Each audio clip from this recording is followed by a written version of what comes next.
100வது சங்கீதமாக ஆண்டவர் எழுதி வச்சிருக்கிறது கூட எப்படிப்பட்டதா இருக்கு? ஆண்டவரை புகழ்ந்து பாடுற ஒரு சங்கீதமாக இருக்குது. நிச்சயமாக அவரை புகழ்ந்து பாடுற ஒரு சங்கீதமாக இருக்கு. இதுல மகிழ்ச்சியோடே கர்த்தருக்கு ஆராதனை செய்து அப்படின்னு ஒரு வார்த்தை இருக்கு. நம்ம ஆராதிக்கிறதே பல நேரங்களில் நம்ம என்ன செய்ய போகிறோம்?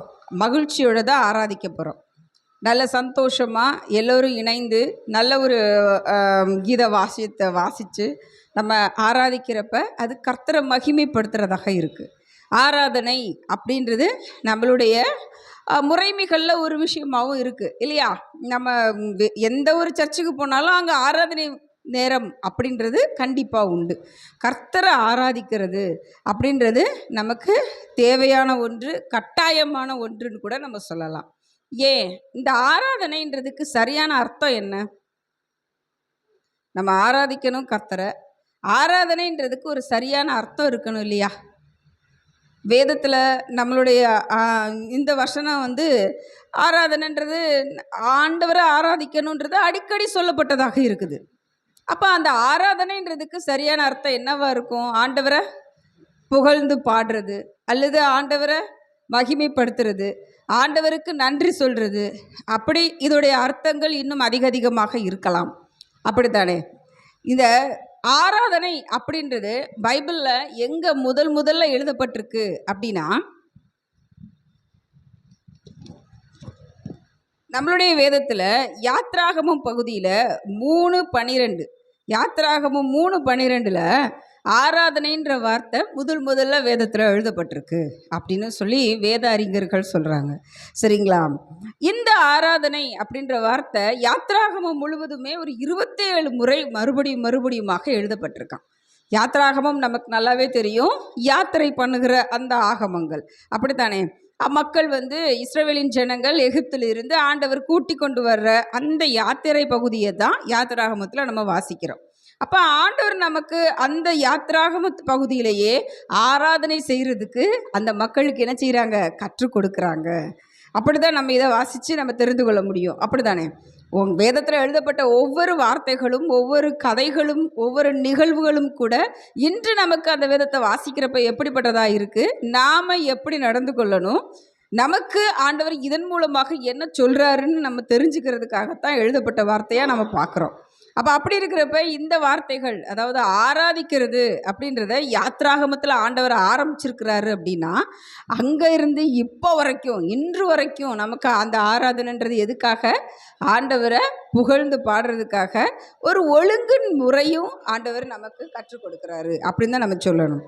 யாத்ராகமத்தில் இருக்கிற அந்த ஆராதனை அப்படின்ற வார்த்தைக்கு நிறையா இங்கிலீஷ் பைபிள் எல்லாம் பார்த்தோம்னா நிறையா பதங்கள் இருக்குது, அதாவது நிறைய வார்த்தைகள் இருக்குது. அடோரேஷன் அப்படின்றது இங்கிலீஷ் பைபிளில் இருக்கிற ஃபர்ஸ்ட் வேர்டாக இருக்குது. அதாவது அடோரேஷன் அப்படின்னா என்ன அர்த்தம் அப்படின்னா, ஆண்டவரை ஆராதிக்கிறது தான். ஆனால் அதுக்கு தனியாக ஒரு ஸ்பெசிஃபிக்கான ஒரு மீனிங் இருக்குது. அதாவது வணங்குறது அப்படின்னு சொல்லிட்டு. அடோரேஷன் அப்படின்னா வணங்குறதல். அதே போல் வர்ஷிப் அப்படின்னு நம்ம அடிக்கடி நம்ம பார்த்துருக்கோம். வர்ஷிப் டைம் அப்படின்னு சொல்லி தான் நம்ம சொல்கிறோம் இங்கிலீஷில். அந்த வர்ஷிப்புன்றது என்னென்னா மரியாதை செய்கிறது, ஆண்டவரை மரியாதை செய்கிறது, ஒர்ஷிப் பண்ணுறது அப்படின்றது. அதே போல் இன்னொரு வார்த்தை இருக்குது, டிவைன் சர்வீஸ் அப்படின்னு சொல்லி. இதுவும் வேதத்தில், அதாவது ஆங்கில வேதாகமத்தை நம்ம வாசித்தோம் அப்படின்னா, அந்த வேதாகமத்தில் ஆராதனை அப்படின்னு நம்ம தமிழ் வேதாகமத்தில் இருக்கிற இடத்துல ஒவ்வொரு இடத்துலையும் ஒவ்வொரு வார்த்தைகளாக எழுதப்பட்டிருக்கு. நான் இப்போ 3 சொல்லிட்டேன்: adoration, worship, divine service. Divine சர்வீஸ்னால் நமக்கு நல்லாவே தெரியுது, அதை வாசிக்கிறப்பே நமக்கு தெரியுது, தேவனுடைய அந்த பரிசுத்த ஆராதனை, அவரை சேவிக்கிறது அப்படின்ற அர்த்தத்துக்குள்ளே போகுது. எப்படி இந்த இங்கிலீஷ் பைபிளில் இந்த மாதிரி வார்த்தைகளால் ஆராதனைன்றது சொல்லப்பட்டிருக்கோ, அதே மாதிரி நமக்கு முதல்ல பழைய ஏற்பாடு எந்த மொழியில் எழுதப்பட்டதுன்னு தெரியும் இல்லையா? எபிரேய மொழி. அதே போல் அதை நம்மளுடைய ரோமர் ஆட்சி காலத்தில் என்ன பண்ணாங்க? கிரேக்க பாஷையில் மாற்றினாங்க. சரிதானே? அப்போ எபிரேய பாஷையிலையும் சில வார்த்தைகள் இந்த ஆராதனைக்காக எழுதப்பட்டிருக்கும். அதே மாதிரி கிரேக்க பதங்களும் சில வார்த்தைகளால் எழுதப்பட்டிருக்கும். இப்போ தான் நமக்கு இங்கிலீஷ் பைபிள், தமிழ் வேதாகமம் இப்போ நமக்காக ஆண்டவர் அருளி செய்தது தான் தமிழ் வேதாகமம். சரிதானா? அப்போ உள்ள அந்த எபிரேய பாஷையிலையுமே இந்த ஆராதனைன்ற வார்த்தைக்கு நிறைய வார்த்தைகள் இருக்குது. நம்ம அதை தெரிஞ்சுக்கொள்வோம். சரிங்களா?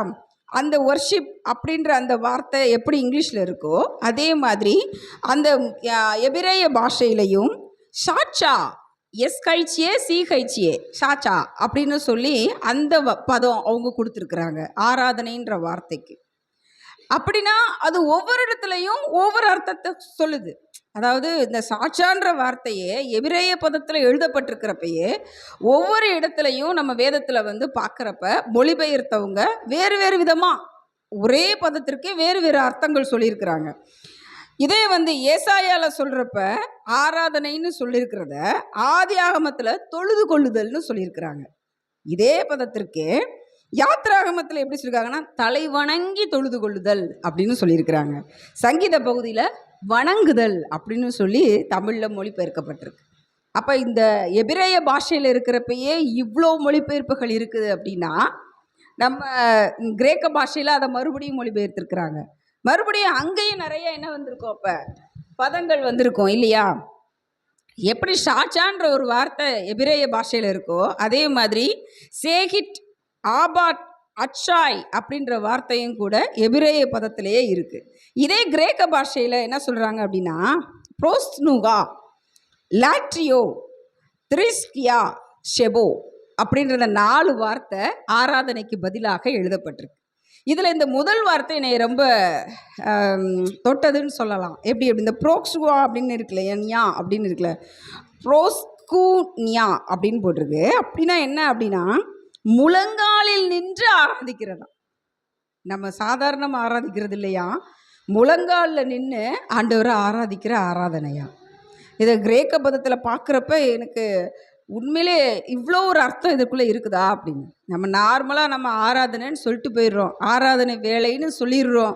அப்போ பாட்டு பாடணும்னு நமக்கு தெரியுது, நம்ம அபிஷேகத்தினால நிறைஞ்சி கைத்தட்டி ஆராதிக்கிறோம் அப்படின்றது நமக்கு தெரியுது. ஆனால் அந்த ஆராதனைன்ற வார்த்தைக்குள்ளே இவ்வளோ அர்த்தங்கள் உள்ளுக்குள்ளே இருக்குதுன்னு வாசிக்கிறப்ப நிச்சயமாகவே இந்த ஆராதனை பகுதியை நம்ம என்ன செஞ்சிடக்கூடாது, ஸ்கிப் ஓவர் பண்ணிடக்கூடாது அப்படின்றத நமக்கு ரொம்ப ஆண்டவர் அழுத்தமாக சொல்கிறாருன்றதை என்னால் புரிஞ்சுக்கொள்ள முடியும்.